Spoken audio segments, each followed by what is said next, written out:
Informasi dan inspirasi Terus satu.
Pukul 6 waktu Indonesia Barat. Radio Republik Indonesia Palembang dengan Warta Berita. Pemicunya yang pertama masalah ekonomi kemudian juga sudah mulai KDRT, kemudian narkoba, kemudian sudah mulai juga ini judol. Kalau THR memang anggaran sudah kita siapkan, tetapi kita masih menunggu petunjuk dari pusat. Biasanya H-10 biasanya sudah ada, baru kita distribusikan. Perjuangkan teman-teman semua mulai November bulan depan.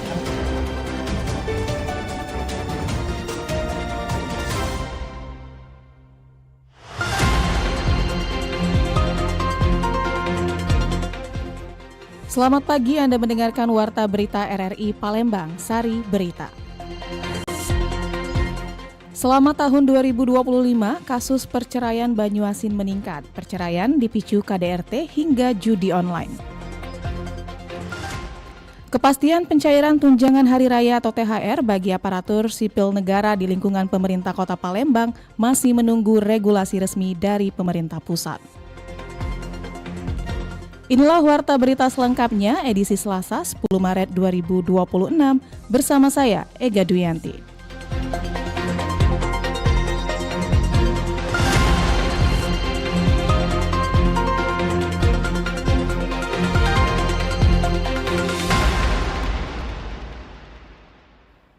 Pendengar, selama tahun 2025, kasus perceraian Banyuasin meningkat. Perceraian dipicu KDRT hingga judi online. Kasus perceraian di Sumatera Selatan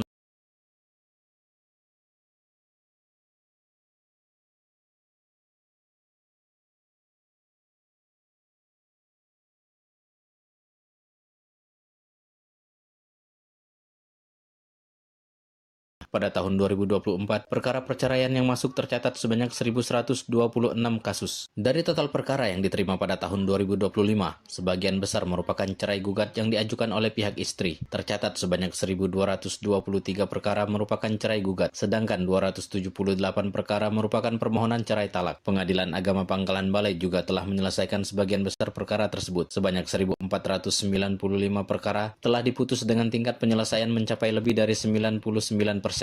Ahmad Fikri Oslami menjelaskan berbagai faktor menjadi penyebab perceraian yang diajukan pasangan suami istri, di antaranya masalah ekonomi, kekerasan dalam rumah tangga, perselingkuhan, hingga judi daring atau judi online.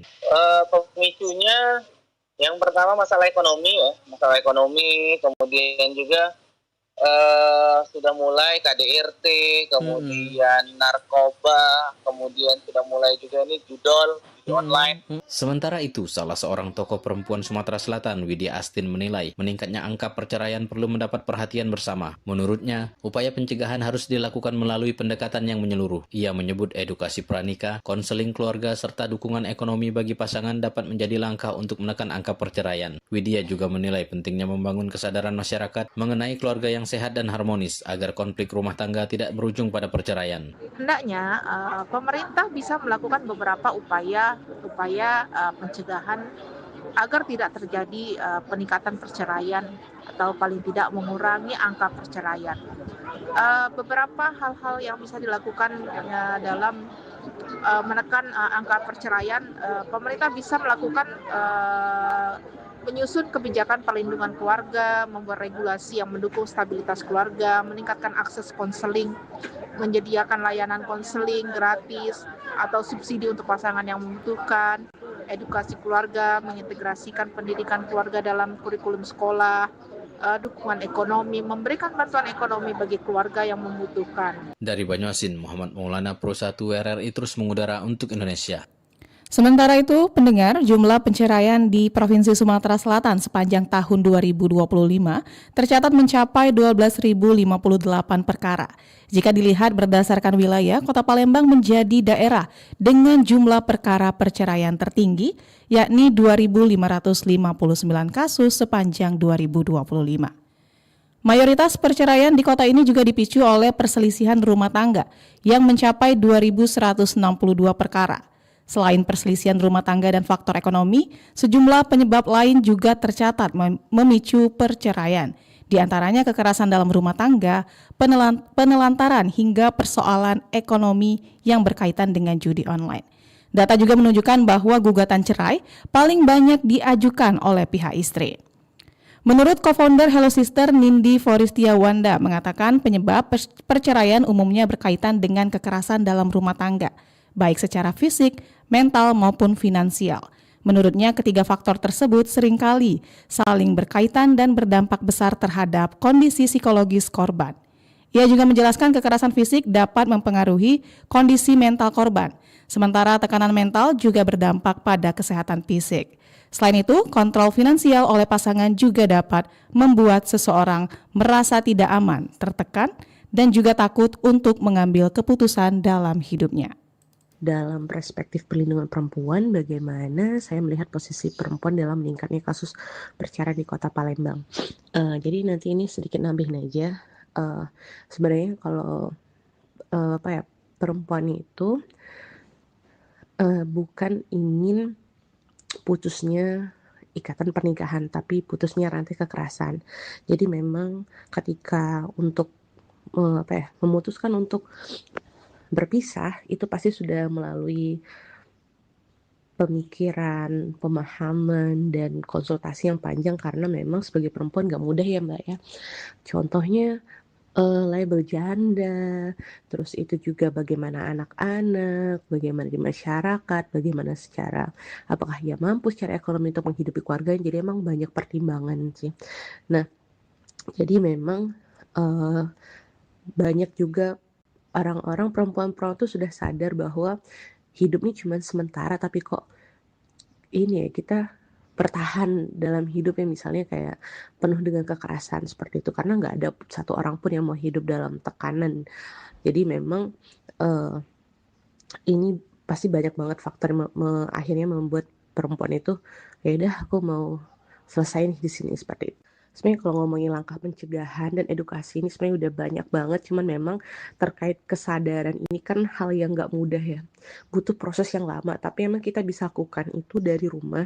Kita bisa menjadi contoh dulu nih seperti apa keluarga kita, contoh misalnya ke adik kita, saudara kita, bagaimana sih kita berinteraksi, bagaimana kita tidak melakukan kekerasan, bagaimana kita tidak menjadi seseorang yang patriarki seperti itu. Jadi memang setiap pihak di sini, baik pemerintah juga, baik misalnya dinas, baik organisasi masyarakat, emang kita harus kayak sama-sama untuk memperkuat nih perlindungan terhadap hak perempuan.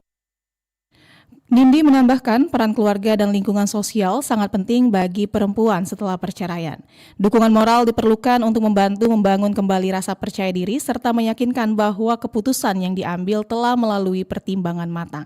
Dan pendengar, menurutnya masyarakat juga perlu menghindari pemberian label negatif atau terus mengingatkan masa lalu seseorang yang telah melalui perceraian agar proses pemulihan dapat berjalan lebih sehat dan juga positif.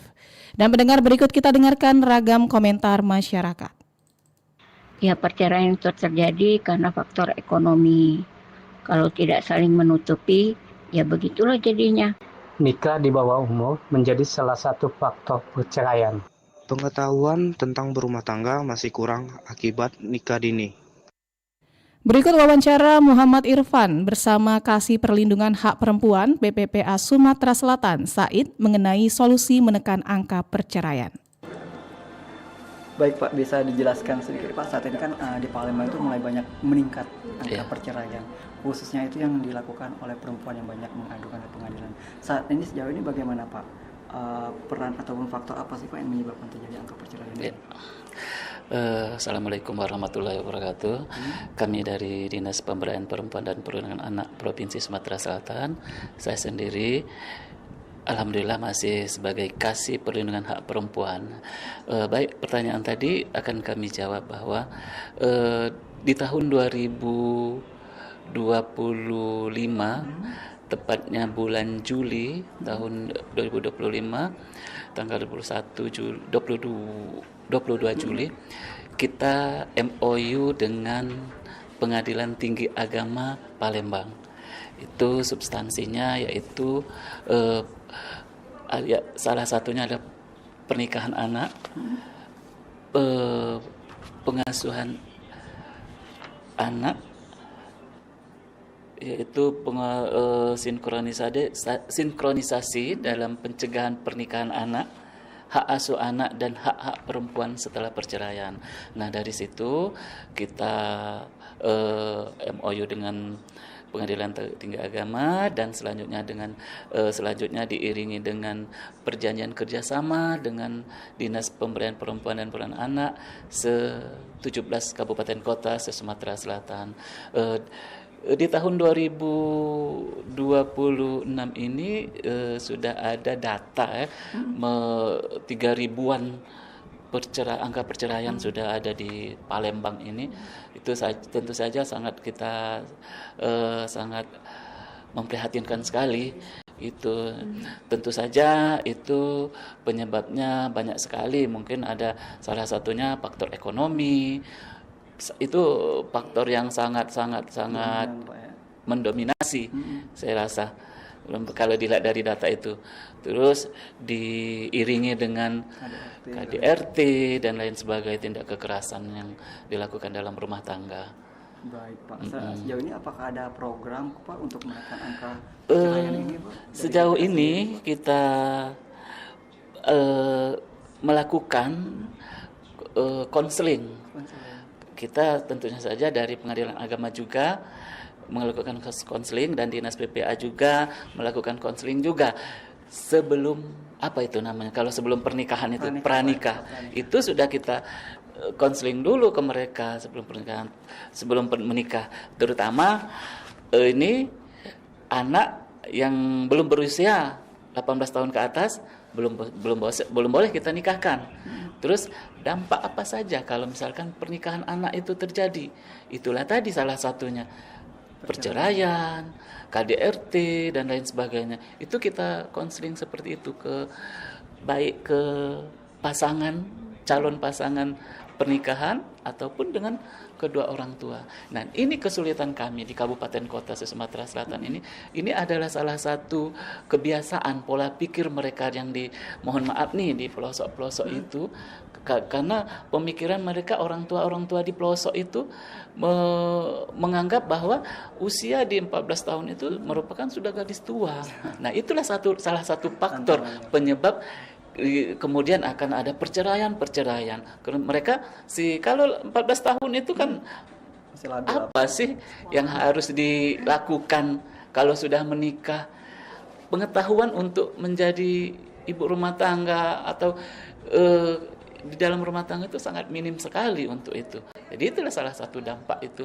Belum lagi dampak dari stunting yang sudah itu, kalau misalkan pernikahan di usia anak itu panjang sekali untuk dampak-dampak yang terjadi. Inilah akibat dari perceraian. Baik Pak, untuk usia ideal sendiri Pak, yang perempuan berapa dan laki-laki itu berapa Pak ideal usia untuk menikah? Untuk menikah itu paling usia anak itu 0 bulan sampai 18 tahun. 18 tahun. Selebih itu silakan. Mau berarti usia 18 tahun untuk pria atau wanita Pak? Seluruh Pak, perempuan ya? dan laki-laki. Baik Pak, sejauh ini bagaimana Pak edukasi yang kita lakukan Pak? Apakah juga kita menyasar sekolah-sekolah seperti itu Pak? Tadi sudah dibicarakan pada podcast tadi, kita sosialisasi, kita lihat angka, kita melakukan sosialisasi, melakukan advokasi ke 17 kabupaten kota itu kita melihat dari data dulu. Seperti contoh di tahun 2024 misalkan data pernikahan anak secara nasional urutan Sumatera Selatan ini urutan kedua di tahun itu berdasarkan data statistik yang ada. Nah, jadi dari data itu kita bergerak di mana letak paling tinggi angka pernikahan anak itu.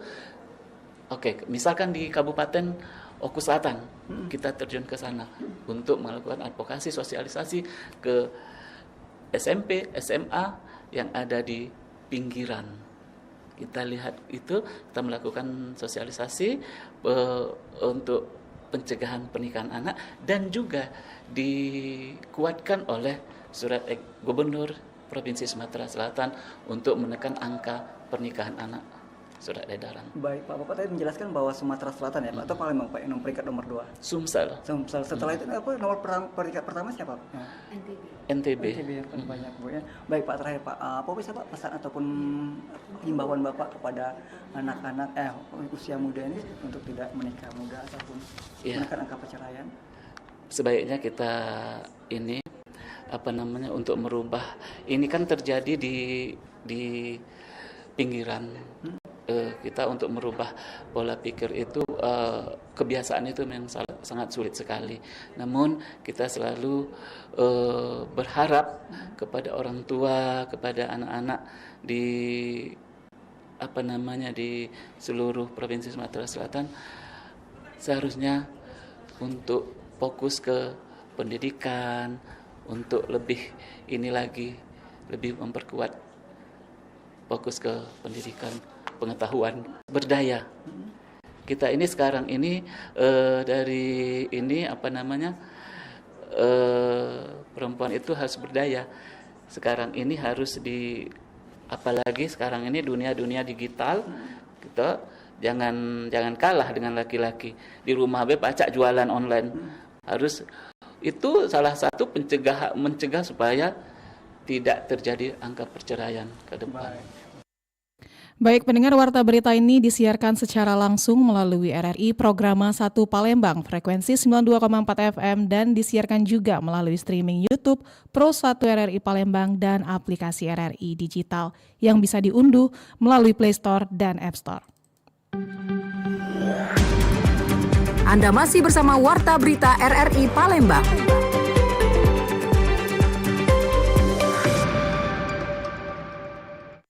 Kita beralih ke informasi selanjutnya, pendengar. Kepastian pencairan tunjangan hari raya atau THR bagi aparatur sipil negara di lingkungan pemerintah Kota Palembang masih menunggu regulasi resmi dari pemerintah pusat.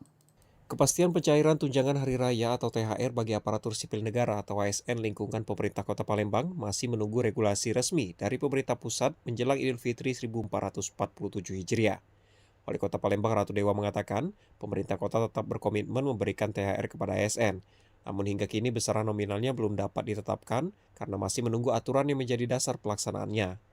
Menurutnya, pemerintah daerah juga tengah melakukan kajian terkait kemampuan anggaran sebelum menetapkan besaran THR yang akan diberikan kepada ASN di lingkungan Pemkot Palembang. Selain pegawai negeri sipil atau PNS, pegawai pemerintahan dengan perjanjian kerja atau PPPK, baik yang bekerja penuh waktu dan paruh waktu, juga berpotensi menerima tunjangan hari raya tersebut. Kalau THR memang anggaran sudah kita siapkan, tetapi kita masih menunggu petunjuk dari pusat. Biasanya H-10 biasanya sudah ada, baru kita distribusikan.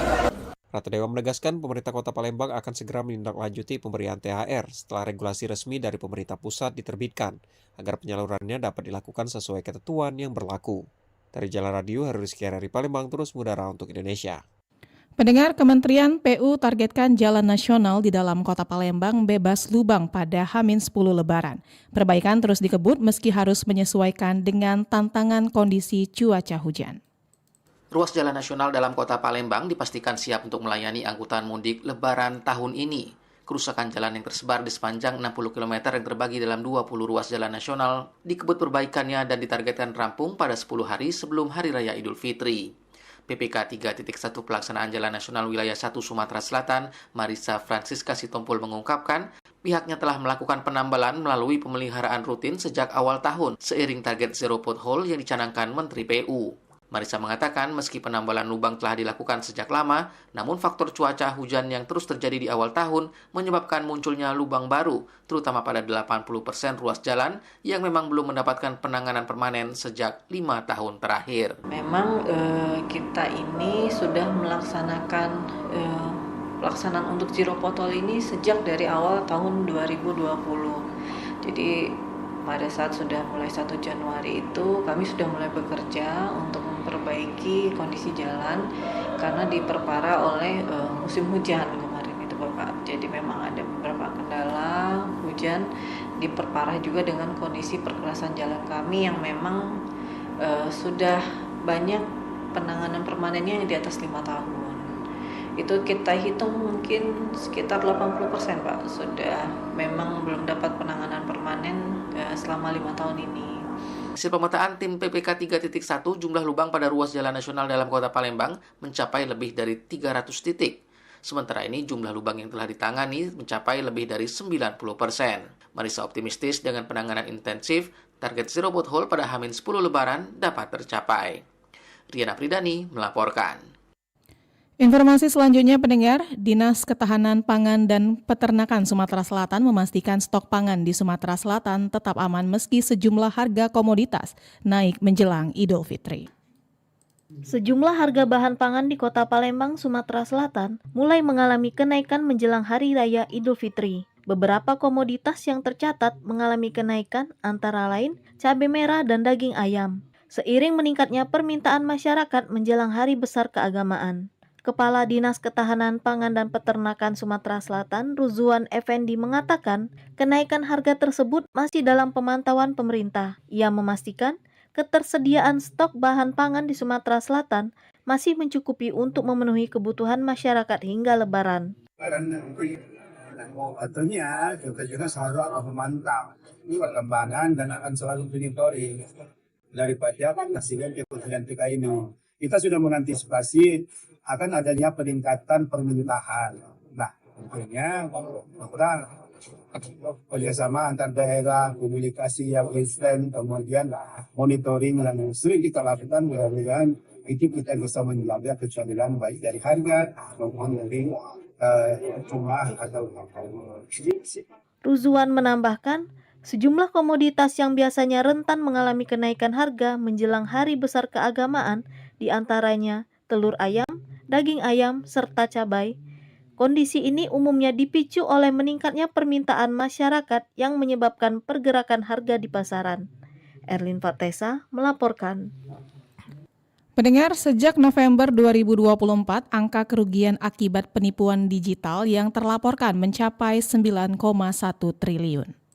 Otoritas Jasa Keuangan atau OJK Provinsi Sumatera Selatan baru saja meluncurkan layanan pelaporan scam atau penipuan digital. Layanan ini dihadirkan sebagai langkah konkret untuk memperkuat perlindungan konsumen di sektor jasa keuangan. Dengan layanan ini, masyarakat dapat melaporkan praktek penipuan berbasis digital yang semakin marak akhir-akhir ini. Deputi Komisioner Pengawasan Perilaku Pelaku Usaha Jasa Keuangan dan Perlindungan Konsumen OJK, Rizal Ahmadani mengatakan, langkah ini adalah bentuk komitmen OJK dalam merespon meningkatnya laporan penipuan yang terjadi setiap harinya. Menurutnya, OJK menerima sekitar 1.000 laporan penipuan digital setiap hari. Dalam sebulan, jumlahnya bisa mencapai hingga 30.000 laporan. Phishing itu tipu-tipu tuh. Fake call itu tipu-tipu identitas, lalu investasi, scam investasi, investment scam, lalu love scam, shopping scam, jadi belanja dapat barang, tahu barang negatif itu nggak masuk. Semua masyarakat, semua lapisan masyarakat. Ini hebatnya scam.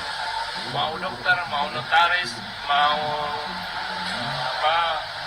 PNS, ibu rumah tangga, profesor, semua bisa berpotensi.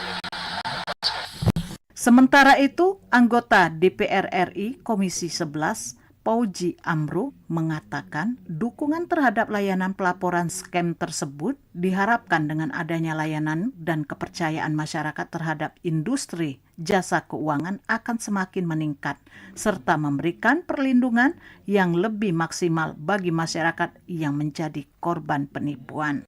Dengan adanya pelaporan scam ini, masyarakat juga yang jadi lebih memahami, lebih mengerti, ternyata ketika ada sesuatu yang berhubungan dengan scam dengan pay letter ataupun transaksi penipuan dan seterusnya itu, masyarakat lebih cepat melapor. Makanya saya bilang sama Pak Ridwan, Pak Rijal, ini harus kita literasi, harus kita ekspos supaya masyarakat tahu kalau ada kejadian scam mereka segera melapor. Bayangkan pusat kan daerah baru sekarang, kalau pusat itu kan berhari seribu, kurang lebih sebulan 30.000 sampai 31.000.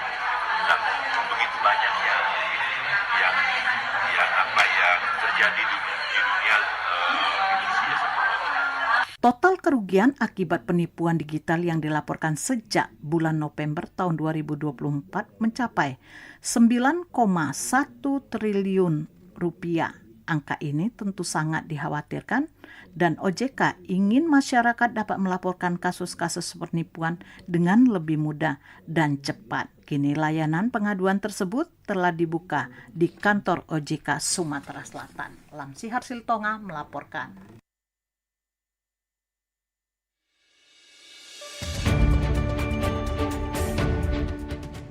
Pendengar, sekian Warta Berita Produksi Radio Republik Indonesia Palembang. Sebelum berpisah, kami sampaikan kembali pokok-pokok berita.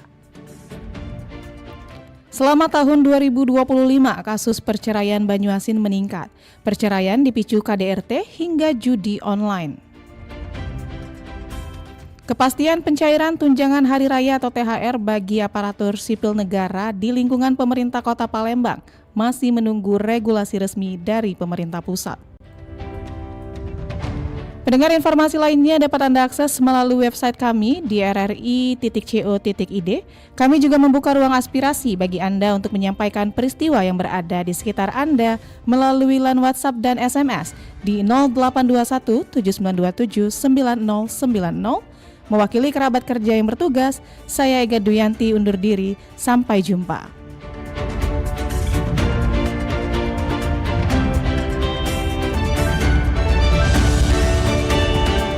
Demikian Warta Berita Radio Republik Indonesia Palembang.